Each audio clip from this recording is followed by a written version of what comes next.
Shine Shetty ಮೊದಲ ಬಾರಿಗೆ ನಾಯಕ ನಟ ಆಗಿ ಅಭಿನಯಿಸಿರುವಂತಹ ಸಿನಿಮಾ ಅಷ್ಟೇ ಅಲ್ಲದೆ ಜೊತೆಗೆ ಸಿನಿಮಾದಲ್ಲಿ ಅಂಕಿತಾ ಅಮರ್, ಅಚ್ಯುತ್ ಕುಮಾರ್, ಶ್ರುತಿ, ಅನೂಪ್ ಭಂಡಾರಿ, ದೇವರಾಜ್ ಸರ್ ಇನ್ನು ಹಲವಾರು ಕಲಾವಿದರು ಇದ್ದಾರಲ್ಲಪ್ಪ ಅಂತ ಅನ್ಕೊಂಡು ನಾನಿವತ್ತು ಥಿಯೇಟರ್ಗೆ ಹೋಗಿ ಬಂದಂತಹ ಥಿಯೇಟರ್ವರೆಗೂ ಹೋಗಿ ಸಹಿಸ್ಕೊಂಡು ಬಂದಂತಹ ಸಿನಿಮಾನೇ CR ಬಾಬಿ ನಿರ್ದೇಶನದ ಜಸ್ಟ್ ಮ್ಯಾರಿಡ್.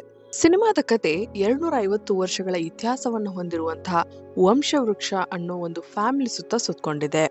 ಹೆಸರು ಕೇಳಿ SL ಭೈರಪ್ಪ ಅವರ ಕಾದಂಬರಿಗೆ ಏನಾದ್ರೂ ಸಂಬಂಧ ಇದೆಯೇನೋ ಅಂತ ಅನ್ಕೊಳಕ್ ಹೋಗ್ಬೇಡಿ.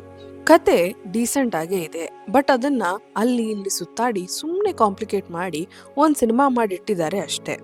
ಕತೆಯ ಮುಖ್ಯವಾದ ಸೂರ್ಯ ಅನ್ನೋ ಪಾತ್ರ ನಿಭಾಯಿಸಿರುವಂತಹ ಶೈನ್ ಶೆಟ್ಟಿ ಒಂದು ಇಕ್ಕಟ್ಟಿನಲ್ಲಿ ಇರ್ತಾನೆ ಅಂತ ಹೇಳಿ ಆ ಒಂದು ತೊಂದರೆಯನ್ನ ಸರಿಯಾಗಿ ತೋರಿಸ್ಲೇ ಇಲ್ಲ.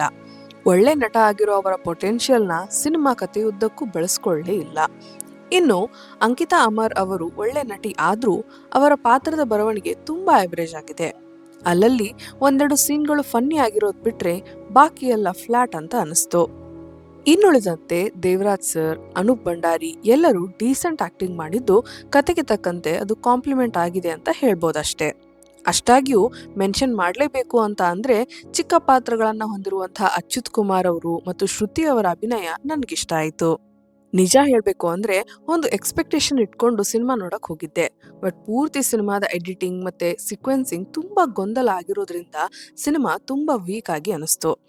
ಹೆಸರು ಹೇಳೋಕ್ ಇಷ್ಟ ಇಲ್ಲ, ಆದ್ರೂ ಸಿನಿಮಾದಲ್ಲಿರುವಂತಹ ಆ 3 ಪಾತ್ರಗಳ ಡೈಲಾಗ್ ಡೆಲಿವರಿ ಮಾತ್ರ ಸಹಿಸ್ಕೊಳ್ಳೋದು ಕಷ್ಟ ಆಯ್ತು. ಅವರಿಗೆ ಕನ್ನಡ ಬರಲ್ವೇನೋ ಅಂತಾನೂ ಅನಿಸ್ತಿತ್ತು.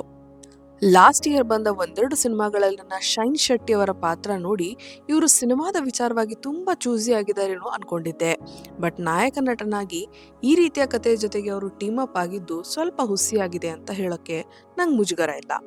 ಅಂದಹಾಗೆ ಶ್ರುತಿ ಹರಿಹರನ್ ಅವರ ಒಂದು ಚಿಕ್ಕ ಕ್ಯಾಮಿಯೋ ಕೂಡ ಸಿನಿಮಾದಲ್ಲಿದ್ದು ಅದು ಕೂಡ ಡೀಸೆಂಟ್ ಆಗೇ ಇದೆ. ಅಲ್ಲಿನ ಪ್ಲಾಟ್ ಸ್ವಲ್ಪ ಸಿಲ್ಲಿನೂ ಅನಿಸ್ತು. ಅಜನೀಶ್ ಲೋಕನಾಥ್ ಅವರು ಈ ಸಿನಿಮಾಗೆ ಮ್ಯೂಸಿಕ್ ನೀಡಿದ್ದು ಕತೆಗೆ ಮ್ಯಾಚ್ ಅಂತೂ ಆಗಿದೆ. ಸಿನಿಮಾದಿಂದ ಹೊರಗೆ ಬಂದು ನೆನಪು ಮಾಡ್ಕೊಳ್ಳೋ ರೀತಿಯಂತೂ ಯಾವ ಸಾಂಗ್ಸ್ ಕೂಡ ಇರಲಿಲ್ಲ. ಅಂದಹಾಗೆ ಅವರು ಈ ಸಿನಿಮಾನ ಜೊತೆಗೆ ಪ್ರೊಡ್ಯೂಸ್ ಮಾಡಿದ್ದಾರೆ ಅಂತ ಕೂಡ ಗೊತ್ತಾಯ್ತು. ಇಷ್ಟೆಲ್ಲ ಸ್ಟಾರ್ ನಟರನ್ನ ಕೂಡಿಸಿ ದೊಡ್ಡ ಖರ್ಚು ಮಾಡಿ ಒಂದು ಒಳ್ಳೆ ಕತೆ ಜೊತೆಗೆ ಬರಬೇಕಾಗಿದ್ದ ಈ ಕನ್ನಡ ಸಿನಿಮಾ ನನಗಂತೂ ಇಷ್ಟ ಆಗಲಿಲ್ಲ. ಈಗೀಗ ಫ್ರಮ್ ಸೋ ಸಕ್ಸಸ್ನಲ್ಲಿರುವಂತಹ ನಮ್ಮ ಇಂಡಸ್ಟ್ರಿ ಇನ್ನಾದ್ರೂ ಅದೇ ರೀತಿಯ ಸ್ವಲ್ಪ ಸೆನ್ಸಿಬಲ್ ಸಿನಿಮಾಗಳನ್ನ ಹೊರತರೋ ಪ್ರಯತ್ನ ಮಾಡಲಿ ಅನ್ನೋದು ನನ್ನ ಆಶಯ. ಇನ್ನು ಥಿಯೇಟರ್ಗೆ ಹೋಗಿ ಜಸ್ಟ್ ಮ್ಯಾರಿಡ್ ಸಿನಿಮಾನ ನೋಡಬಹುದಾ ಅಂತ ನೀವು ನನ್ನನ್ನ ಕೇಳೋದಾದ್ರೆ ಪ್ಲೀಸ್ ಹೋಗಿ ನೋಡಿ ಅಂತಾನೆ ಹೇಳ್ತೀನಿ. ಯಾಕಂದ್ರೆ ನನ್ನ ಮತ್ತು ನಿಮ್ಮ ಅಭಿಪ್ರಾಯ ಬೇರೆನೆ ಆಗಿರಬಹುದು. ನೀವು ಈ ಸಿನಿಮಾನ ಆಲ್ರೆಡಿ ನೋಡಿದ್ರೆ ನಿಮಗೆ ಹೆಂಗನಿಸ್ತು ಅಂತ ತಿಳಿಸೋದನ್ನ ಮರಿಬೇಡಿ. ಇನ್ನು ಈ ರೀತಿಯ ಆನೆಸ್ಟ್ ವಿಮರ್ಶೆಗಳು ಮತ್ತೆ ರೆಕಮೆಂಡೇಶನ್ಸ್ಗಳಿಗಾಗಿ ನಮ್ಮ ಮೂವಿ ಟ್ರಕ್ ಚಾನೆಲ್ನ ಸಬ್ಸ್ಕ್ರೈಬ್ ಮಾಡೋದನ್ನ ಮರಿಬೇಡಿ. ಧನ್ಯವಾದಗಳು.